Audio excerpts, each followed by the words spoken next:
విజయనగర సామ్రాజ్యాన్ని పాలించే శ్రీకృష్ణదేవరాయలకు ఒకరోజు నిద్రలో ఒక కల వచ్చింది.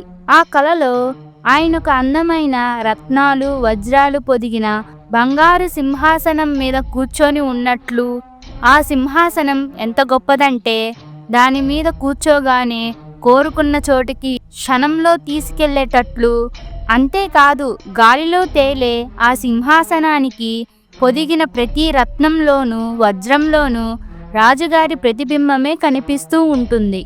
ఉదయాన్నే మెలకువ వచ్చిన రాజుగారికి ఎటు చూసినా ఆ సింహాసనమే కనిపించసాగింది. ఆ రోజు సభలో ఆయన కలను అందరికీ వివరించాడు. దాన్ని నిజం చేయాలని కోరారు.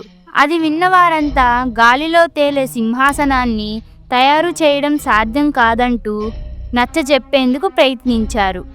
దాంతో రాయలు వారు కోపగించుకొని, అదంతా నాకు అనవసరం, మీరేం చేస్తారో నాకు తెలీదు, కానీ నా కల నిజమవ్వాలి. అలాంటి సింహాసనాన్ని చేయించిన వారికి 1,00,000 వరాహాలు బహుమతిగా ఇస్తాను అని ప్రకటించారు. ఎన్ని రోజులు గడుస్తున్నా రాయలు వారు కల గురించి చెప్పడం మాత్రం మానలేదు. ఒకరోజు సభకొక వృద్ధుడు వచ్చాడు. నెరిసిపోయిన జుట్టు, గడ్డం, మీసాలతో కర్ర సాయంతో అతి కష్టం మీద నడుస్తున్నాడు. రాయలు వారిని సమీపించిన ఆ వృద్ధుడు, నాకు అన్యాయం జరిగింది, న్యాయం చేయండి ప్రభు అని ప్రార్థించాడు.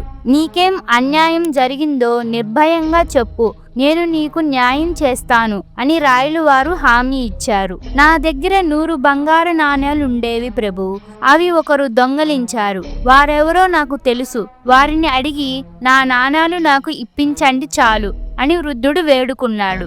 అదంతా శ్రద్ధగా విన్న రాయలు వారు, ఈ దొంగతనం ఎవరు చేశారు, ఎక్కడ జరిగింది అని ప్రశ్నించారు. వృద్ధుడు వణకడం చూసి, నీకేం భయం లేదు, చెప్పు అంటూ ప్రోత్సహించారు రాయలు వారు. నా 100 నాణేలు దొంగలించింది మీరే ప్రభు అని అన్నాడు వృద్ధుడు. నిన్న రాత్రి నా కలలో వచ్చి మీరే వాటిని తీసుకెళ్లిపోయారు అంటూ తన కలను వివరించాడు వృద్ధుడు. రాయలకు చాలా కోపం వచ్చింది. ఏమిటి ప్రాలాపన, కలలో జరిగింది నిజమనుకుంటే ఎలా అంటూ కోపంగా వృద్ధుడి వైపు చూశారు. ఈ మాట విన్న వృద్ధుడు తన గెడ్డం మీసం తీసేసి తన పగటి వేషాన్ని విప్పేశాడు. చూస్తే అతను తెనాలి రామకృష్ణుడు. క్షమించండి స్వామి, మీ కలను నిజం చేయడం ఎంత కష్టమో నిరూపించడానికి ఇలా చేశాను అన్నాడు తెనాలి రామకృష్ణుడు.